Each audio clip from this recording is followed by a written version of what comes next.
जय हिंद प्यारे साथियों।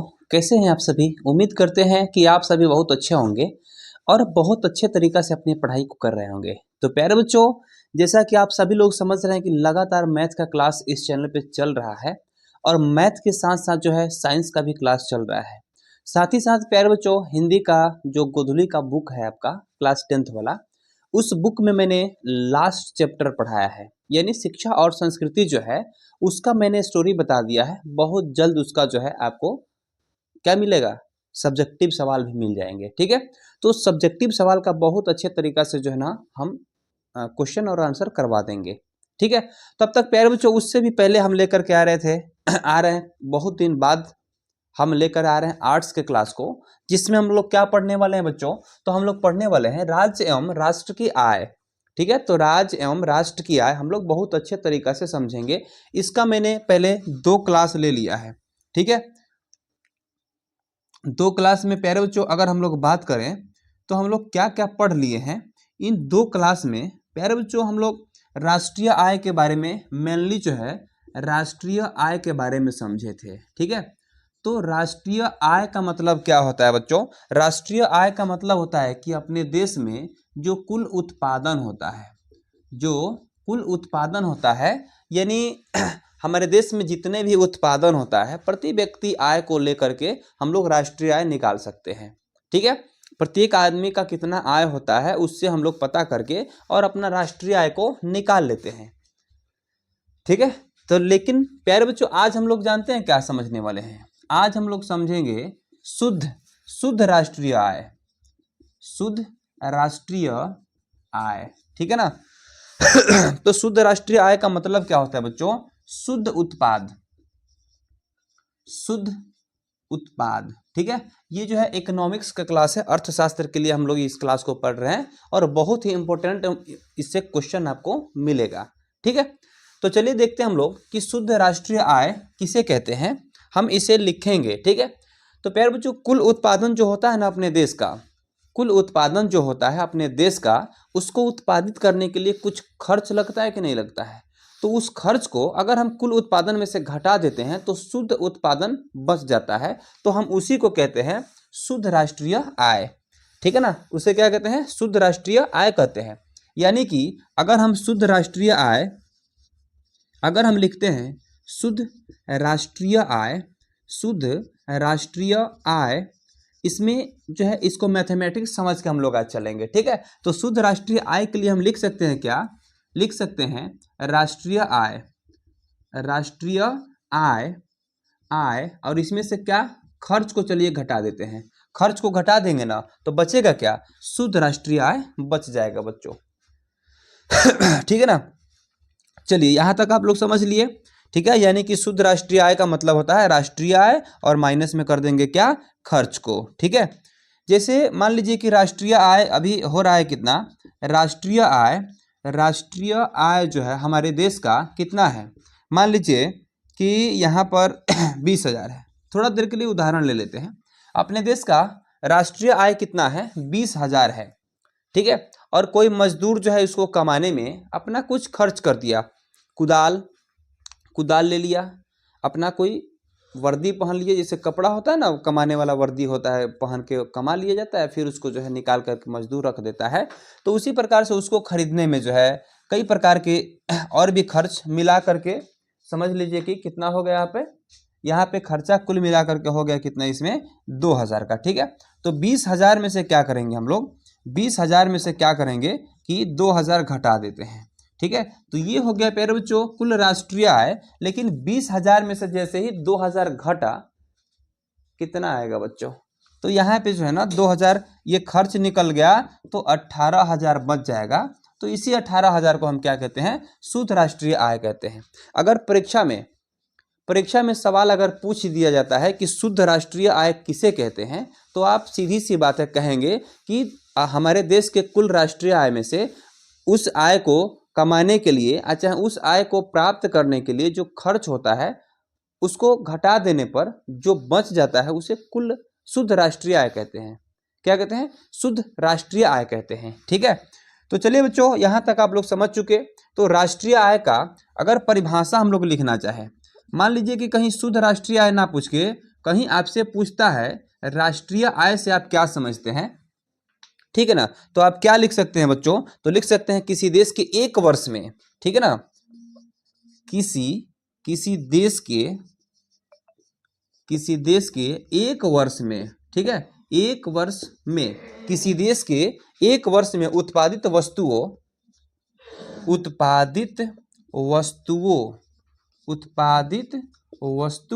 एवं सेवाओं, है ना, वस्तुओं एवं सेवाओं के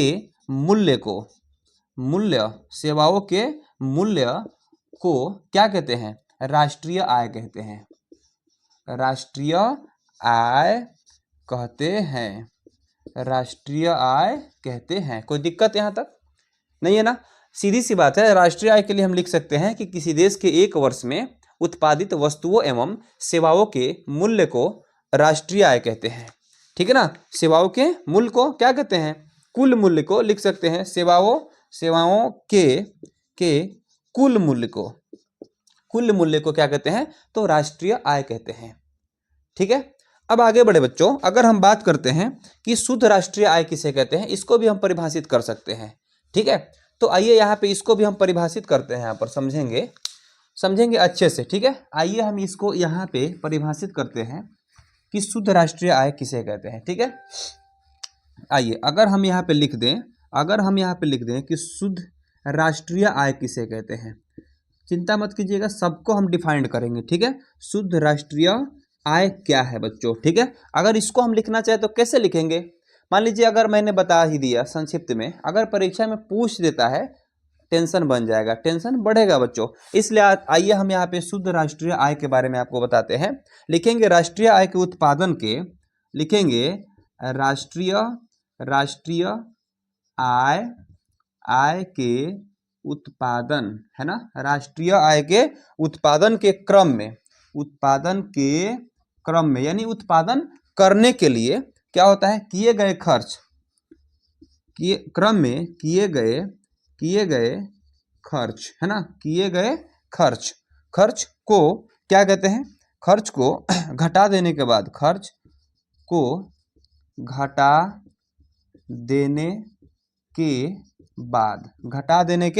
बाद जो आय बचता है, ठीक है, जो आय बचता है उसे शुद्ध राष्ट्रीय आय कहते हैं। उसे क्या कहते हैं, उसे शुद्ध राष्ट्रीय आय कहते हैं। देखिए आर्ट्स में जो भी होता है ना, ज्यादातर लिखना ही पड़ता है, इसमें कोई मैथमेटिक्स तो होता नहीं है, कुछ थोड़ा मोड़ा जो मैंने इससे पहले बताया था वो मिल जाए तो उसे डरने वाली बात नहीं है, उससे आप उसको क्लियर कर सकते हैं, कोई दिक्कत नहीं है, ठीक है। तो आइए आगे बढ़ते हैं। अब हम समझेंगे मेन चीज, अब हम लोग समझने वाले हैं, जानते हैं क्या, जो जीडीपी होता है, एनएनपी होता है, जिसको शॉर्टकट में लोग बोलते हैं ना स्टैंडर्ड में, कि चलिए जीडीपी जानते हैं, अपने देश का जीडीपी, आप अपने देश का जीएनपी जानते हैं, एनएनपी जानते हैं, ठीक है। तो आइए उसके बारे में हम समझाने वाले हैं आपको, ठीक है, उसके बारे में हम आपको बहुत ही अच्छे तरीका से समझाने वाले हैं, ठीक है। आइए बढ़ते हैं आगे, थोड़ा सा और आगे बढ़ेंगे बच्चों, ठीक है। आइए हम उसको भी यहाँ पे क्लियर किए देते हैं, ठीक है। प्यारे बच्चों, सबसे पहले समझेंगे राष्ट्रीय आय की धारणा के आयाम। टॉपिक क्या होगा, राष्ट्रीय आय के धारणा के आयाम, ठीक है। धारणा के आयाम, राष्ट्रीय आय के धारणा के आयाम क्या क्या है बच्चों, इसकी धारणा क्या क्या है राष्ट्रीय आय के, हम सबसे पहले इसको लिखेंगे, हिंदी इंग्लिश दोनों लिखते हैं, शॉर्टकट फॉर्म में भी लिखते हैं, ठीक है। आइए हम यहाँ पे लिख सकते हैं, पहला होता है क्या, सकल घरेलू उत्पाद। सकल, ये जो समझ गया समझिए कि पूरा आर्ट्स में कहीं दिक्कत नहीं होगा, ठीक है। सकल घरेलू उत्पाद, ठीक है। इसको इंग्लिश में क्या कहते हैं, ग्रॉस डोमेस्टिक प्रोडक्ट कहते हैं बच्चों, ठीक है।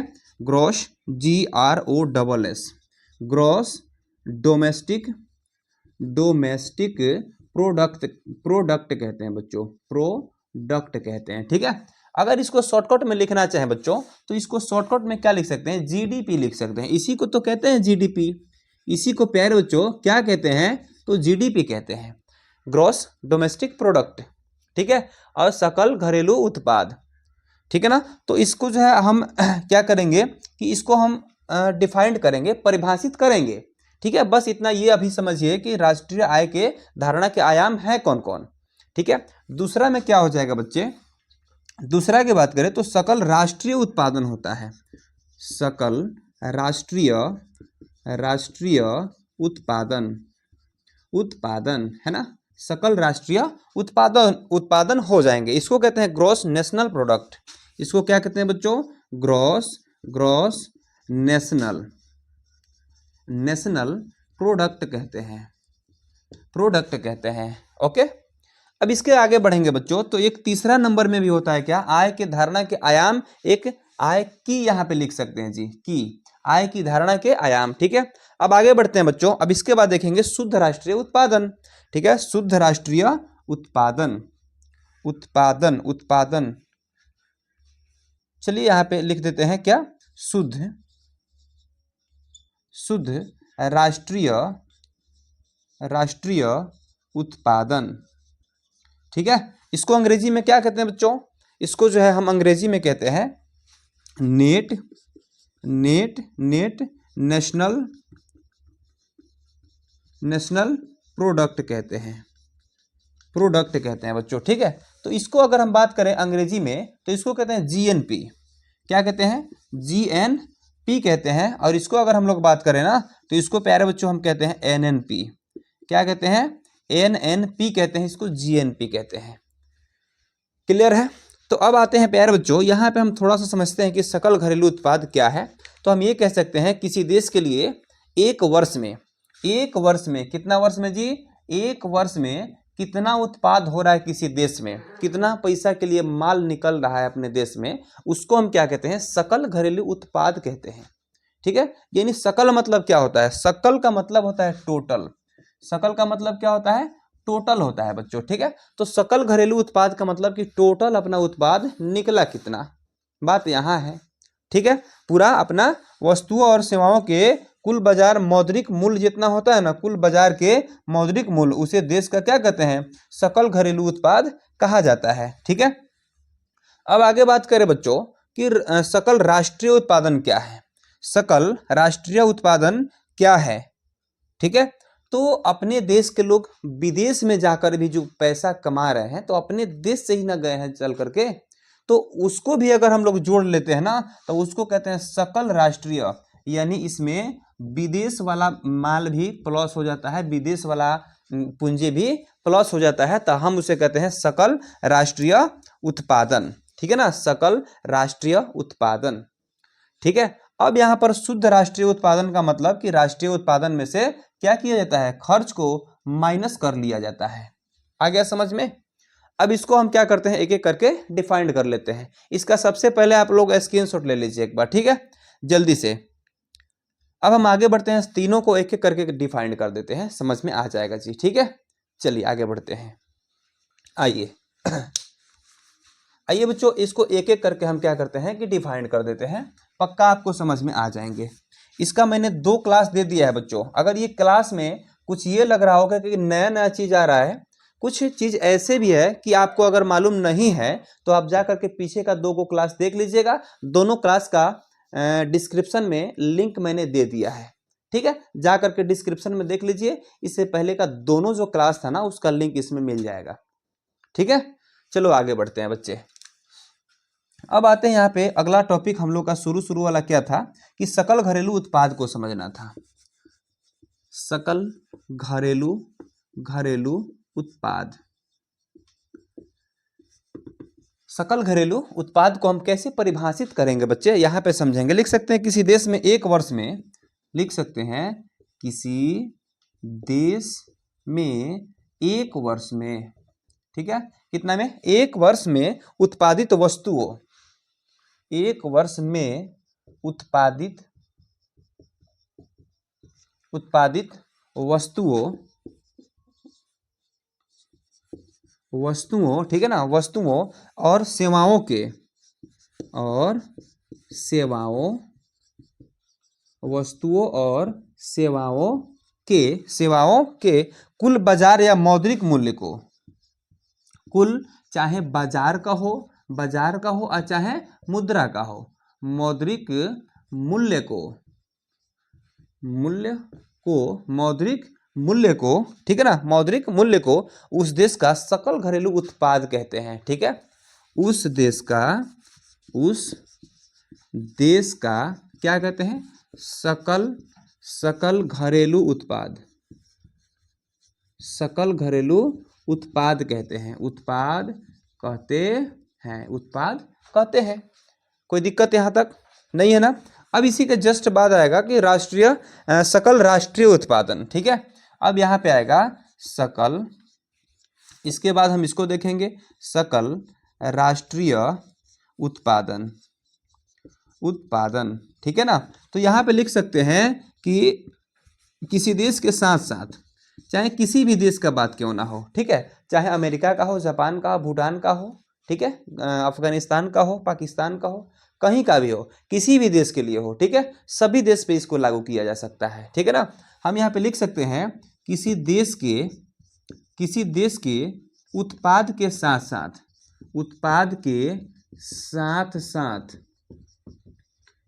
साथ अगर विदेश में भी कोई काम कर रहा है ना, तो विदेशी पूंजी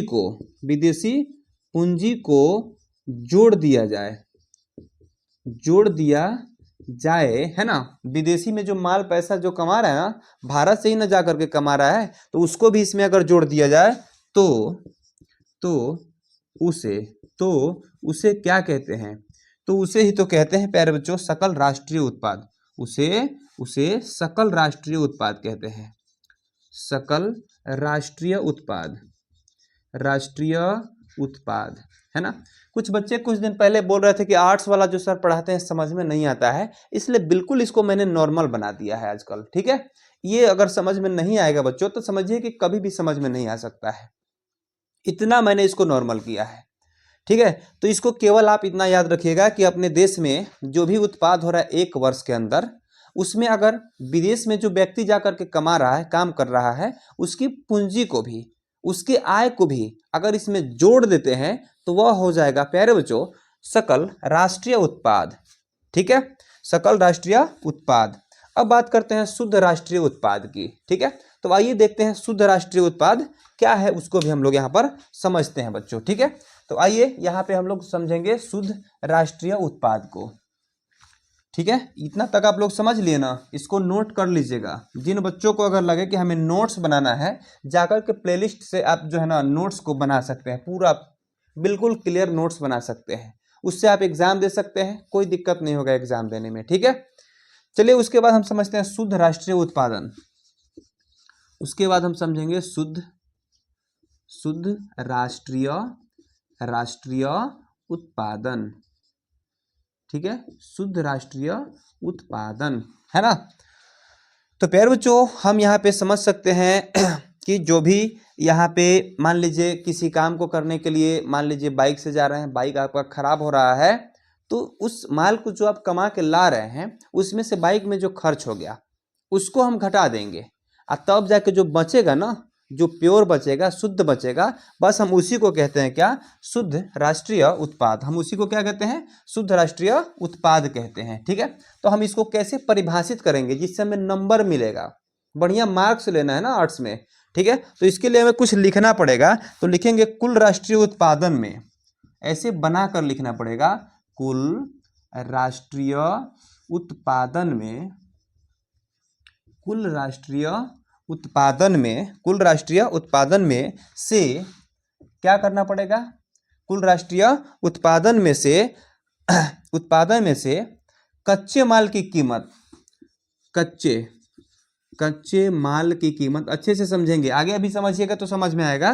कच्चे माल की कीमत, कच्चे माल की कीमत, पूंजी की घिसावट, पूंजी की घिसावट घिसावट यानी जो ह्रास हो रहा है, उसको कमाने में जो ह्रास हो रहा है, उसी को यहाँ पे कहा जा रहा है पूंजी की घिसावट। ठीक है, पूंजी की घिसावट एवं मरम्मत पर किए गए खर्च, एवं मरम्मत पर किए गए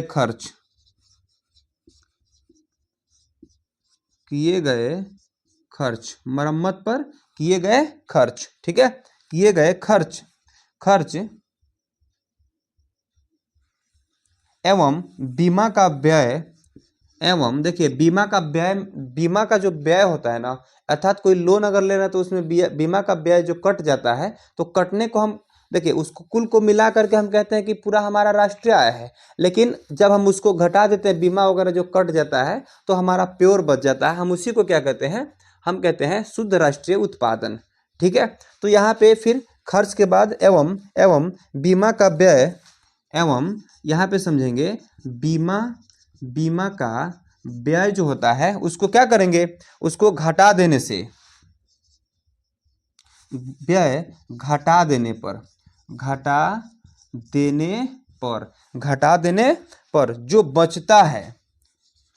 जो बचता है उसे क्या कहते हैं बच्चे, तो उसे ही तो कहते हैं हम शुद्ध राष्ट्रीय उत्पादन, उसे शुद्ध राष्ट्रीय उत्पादन कहते हैं। क्या कहते हैं जी, उत्पादन कहते हैं। क्लियर है, कोई दिक्कत नहीं है ना? चलो कोई दिक्कत नहीं, इसका फार्मूला मैंने बता दिया है। कुल जो राष्ट्रीय आय होता है ना, कुल राष्ट्रीय आय में से खर्च को हम जब घटा देते हैं तो बचता क्या है, तो वही तो बच जाता है, शुद्ध राष्ट्रीय आय जो है बच जाता है। इसका फार्मूला मैंने एक बार दे दिया आपको, जाकर के पीछे आप लोग देख सकते हैं। ठीक है, चलिए उसके बाद राष्ट्रीय आय की गणना कितने तरह से हम लोग कर सकते हैं। राष्ट्रीय आय की गणना हम कितना खर्च कर रहे हैं उससे कर सकते हैं, कि हम कितना कमा रहे हैं उससे कर सकते हैं, या फिर उत्पादन की गणना के, यानी कि उत्पादन कितना हो रहा है उससे हम लोग कर सकते हैं। हमारे देश में कितना उत्पादित वस्तु हो रहा है उससे कर सकते हैं, या फिर कमाई से कर सकते हैं, या फिर खर्चा से कर सकते हैं। ठीक है, तो आइए इसको जो हम लोग तीन तरह से देख सकते हैं। यहाँ पर जो है ना, राष्ट्रीय आय की गणना, हमें गणना करना है कि राष्ट्रीय आय आखिर है कितना, इसको हम कैसे कैसे गणना कर सकते हैं इसकी। तो आइए इसको जो है ना, गणना करने की तीन तरीका है। आय गणना विधि क्या कह सकते हैं, आइए एक नंबर में कह सकते हैं, एक में है आय गणना विधि, आय गणना विधि हो गया। ठीक है, दो में कह सकते हैं बच्चों, दो में कह सकते हैं व्यय गणना विधि, आय गणना विधि, व्यय गणना विधि। उसके बाद कह सकते हैं तीन में उत्पादन गणना विधि। ठीक है, अब इसको हम कहते क्या है। ठीक है, अब इसको हम परिभाषित करेंगे कि आय गणना विधि क्या है। परीक्षा में कहीं पूछ दिया तो आप फंसेंगे बाबू मेरे। आय गणना विधि क्या है, व्यय गणना विधि क्या है, और उत्पादन गणना विधि क्या है। आइए हम इसको अभी एक्सप्लेन करते हैं। ठीक है, चलिए यहां तक समझ गए होंगे। ठीक है, अब हम इन तीनों को हम यहाँ पे एक्सप्लेन करते हैं एक एक करके। ठीक है, चलिए तो सबसे पहले हम लोग समझेंगे अभी आय गणना विधि। आय गणना विधि, आय गणना विधि को हमें क्या करना है कि समझना है। चलिए अब इसको भी हटा देते हैं, इसकी कोई आवश्यकता नहीं है। अब चलिए हम राष्ट्रीय लिख सकते हैं। अब यहाँ पर हेडिंग में क्या, राष्ट्रीय आय की गणना विधि है ना, राष्ट्रीय आय की गणना विधि हम लोग कैसे करेंगे। ठीक है, गणना विधि को समझते हैं। पहला विधि है आय गणना विधि। ठीक है, तो आय गणना विधि में हम क्या लिख सकते हैं बच्चों, जब राष्ट्र के व्यक्तियों के आय के आधार पर राष्ट्रीय आय की गणना की जाती है ना, तो हम उसे आय गणना विधि कहते हैं। ठीक है, जब देश के लिखेंगे कि देश के व्यक्तियों